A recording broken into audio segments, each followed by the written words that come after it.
આજે મહાશિવરાત્રીનો પાવન પર્વ છે, ત્યારે અરવલ્લી જિલ્લામાં આજના દિવસની ધામધૂમપૂર્વક ઉજવણી કરવામાં આવી રહી છે. મોડાસાના 900 વર્ષ પુરાણા કાશી વિશ્વનાથ મહાદેવનું મંદિર હર હર ભોલેના નાદ સાથે ગુંજી ઉઠ્યું હતું. કાશી વિશ્વનાથ મહાદેવનું નામ આવે એટલે સૌને ઉત્તર પ્રદેશમાં વારાણસીમાં આવેલું અતિ પૌરાણિક 12 જ્યોતિર્લિંગમાંનું એક મંદિર યાદ આવે. પણ આ કાશી વિશ્વનાથ મહાદેવ મંદિર અરવલ્લી જિલ્લાના મોડાસામાં આવેલું છે. શહેરમાં માજુમ નદીના કિનારે રમણીય વાતાવરણની વચ્ચે આવેલું છે કાશી વિશ્વનાથ મહાદેવ.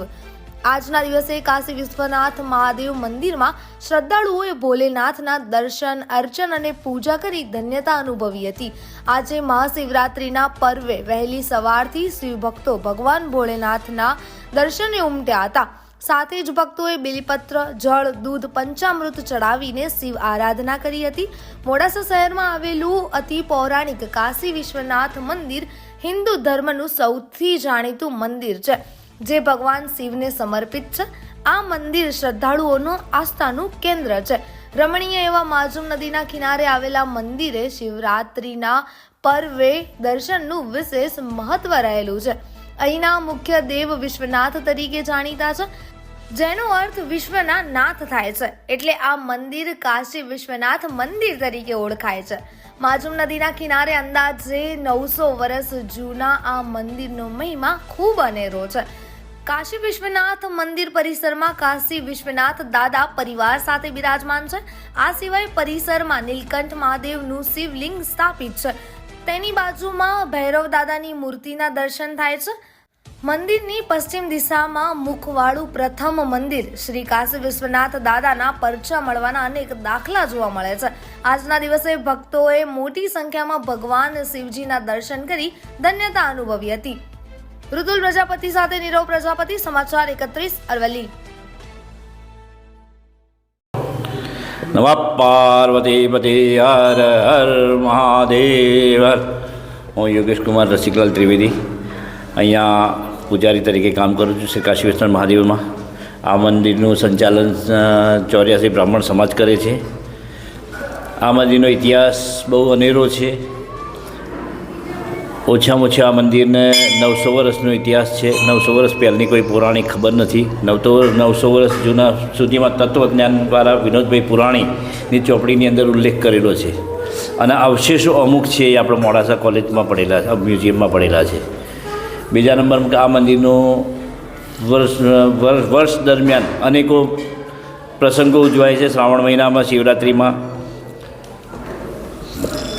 આ મંદિરનો ઇતિહાસ એવો છે કે જ્યારે બનાવવામાં આવ્યું ત્યારે પશ્ચિમ દિશાની અંદર મુખ રાખીને બનાવાયું, એટલે પશ્ચિમ અભિમુખ છે. આપણે જોવા જઈએ અને મારા ધ્યાનમાં છે ત્યાં સુધી વારાણસી સિવાય એક આ મંદિર છે.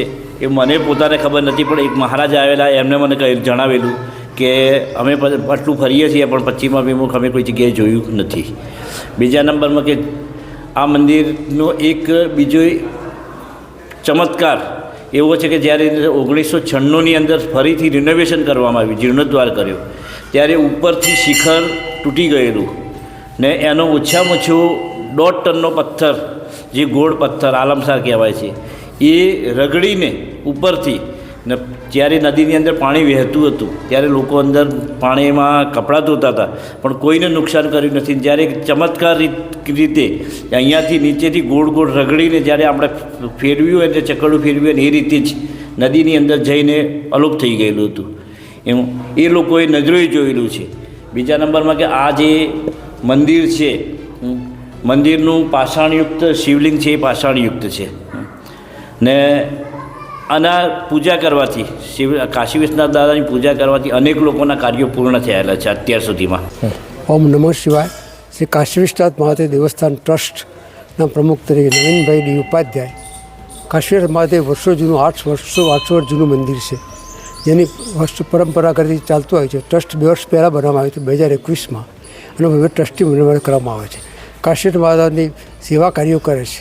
કોઈપણ સમય દુષ્કાળ હોય, બીજું હોય, પાણીની પરબ હોય, બીજા મહાશિવરાત્રિ, દિવાળી, શ્રાવણ માસ ઉત્સવોની ઉજવણી સારી રીતે કરવામાં આવે છે. ગામનો સાથ સહકાર સંપૂર્ણ મળે છે, જેના કારણે અમે આ કાર્યો કરી શકીએ છીએ. આ અગ્ર સાધનોમાં પ્રવૃત્તિ કે જે કોઈ ક્રિયાકાંડ હોય કર્મકાંડ હોય બધા પૈસા જે આવે જેના કારણે એનું અમુક કરીએ છીએ.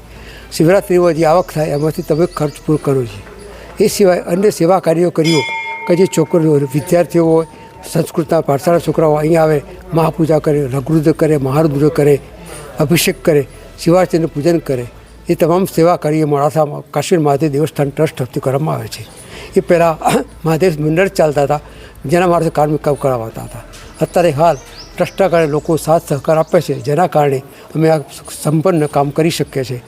એવી અમે ઘણી કોઈ મોટા પ્રવૃત્તિ પણ કરીએ છીએ કે જેને કે હવે 2 પૈસાનો આપણને લાભ. મહારુદ્ર કર્યા, અમે ગણપતિ મંદિર આખું પુનઃસ્થાપિત કર્યું, શિવાલય કાશી મહાદેવનું આખું જીર્ણોદ્ધાર, લિંગ બદલ્યા સિવાયનું આખું નવું શિખર બનાવ્યું. 2001માં મને ભૂકંપ આવ્યો તો ભૂકંપમાં સહકાર મળ્યો જેના કારણે મંદિર પૂરું કરી શક્યા છે. એના કારણે અમે આજે મંદિર આવું આબેહૂબ આપણે જોઈ શકો છો.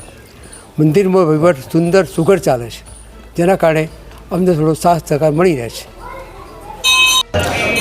હું મોડાસાનો જ વતની છું. મારું નામ જીતેન્દ્રકુમાર ગિરજાશંકર રાવલ. વર્ષોથી આ મંદિરમાં મેં સેવા કરેલી, 40 વર્ષ સેવા કરી. મારો જન્મ પણ આ જ કાશી વિશ્વનાથ મંદિરમાં થયેલો છે. આ મંદિરનો વર્ષો પછી જીર્ણોદ્ધાર થયેલો છે. આ મંદિરમાં એવું કહેવાય છે કે ભાઈ ઘોડેસવાર આવે છે જેનું ધડ વગરનો હોય છે અને એ આની રક્ષા કરી રહ્યું છે. માજુમ નદીના કિનારે આવેલું આ કાશી વિશ્વનાથ મંદિર છે.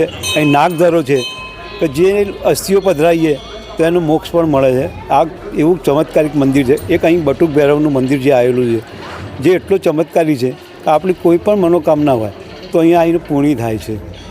આ મંદિર કેટલા વર્ષો જૂનું હશે એનો તો ઇતિહાસ ખબર નથી, પણ જ્યારે આનો જીર્ણોદ્ધાર કરવામાં આવ્યો ત્યારે 600 વર્ષ પહેલાં આનો જીર્ણોદ્ધાર થયેલો હતો.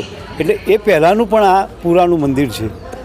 અહીં હનુમાનજી બિરાજે છે, ગણપતિ દાદા છે. ગણપતિ દાદાનો હવે જીર્ણોદ્ધાર કરે વર્ષો પછી જે બટુક ભૈરવ છે એને કળશ ચડી રહ્યા છે, જે ફર્સ્ટ ટાઈમ બની રહ્યું છે. હનુમાનજીને પણ કળશ ચડી રહ્યા છે આ વખત શિવરાત્રિ પર.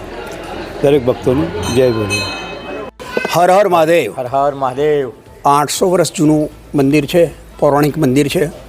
એક અગત્યની વાત કરું તો ભૂતકાળની અંદર આ દેવસ્થાનની અંદર એક હઠયોગી સાધકે અહીં સાધના કરી હતી, મહાન યોગી, કે જેમનું નામ નરભેશંકર મહારાજ છે. એમનો એક ચમત્કારિક બાબત કહીએ તો ભૂતકાળની અંદર જે પુલ બન્યો, માજુમ નદીનો પુલ, એ પુલ બનાવ્યો ત્યારે દર વર્ષે પૂર આવે એટલે પુલ તૂટી જતો હતો, એનો થાંભલો પડી જતો હતો. હવે અહીંયા ગાડી એની પાસે પેલો એ વખત તો બધી જાળીને ઝાખરા હતા એટલે એનો જે કન્સ્ટ્રક્શનવાળો જે કોન્ટ્રાક્ટર હતો એ બાપજી પાસે આવીને બેસતો હતો, રાજીવ પટેલ. હા, અને એ કંટાળી ગયો કે ભાઈ આ દર વખતે મારા 2-3 વખત પડી ગયા થાંભલા અને આજની તારીખમાં ત્યાં પડેલા છે. એમને પછી બાપજીને રિક્વેસ્ટ કરી તો બાપજી આ દર વખતે પડી જાય છે આનું. એટલે બાપજીએ અમને કીધું કે આટલું કરી અને તું આ વખતે થાંભલો ફિટ કરજે, કશું નહીં થાય. એટલે એને પછી કન્સ્ટ્રક્શન કર્યું. ત્યાર પછી નેક્સ્ટ ટાઈમ પૂર આવ્યું તો એ થાંભલો પડ્યો નહીં. ત્યારે એમને શ્રદ્ધા જાગી તે બાપજીને કહે કે બાપજી હવે આ તમે મને કીધું હું અહીં કંઈ દાન આપું, કે હું તો યોગી છું, મારે કશું જોઈતું નથી. છતાં એમને આગ્રહ રાખ્યો તો કે હું તમારા માટે કંઈક કરું. તો કે એમ કરો, માજુમ નદીના પુલની પેલી બાજુ ખુલ્લી જગ્યા છે એની અંદર એક આશ્રમ બનાવો. આજની તારીખની અંદર ગણેશપુર જતા ત્યાં નરભેશંકર મહારાજનો મોટો આશ્રમ છે. એ બેટની અંદર એ વખતે કોન્ટ્રાક્ટરે બનાવીને આપ્યો હતો. એટલે આ જગ્યા એટલી બધી ચમત્કારિક સાધકની છે કે જે અહીંયા આવીને બાધા આખડી રાખે એમની દરેક બાધાઓ પૂરી થાય છે. બરાબર, અસ્તુ.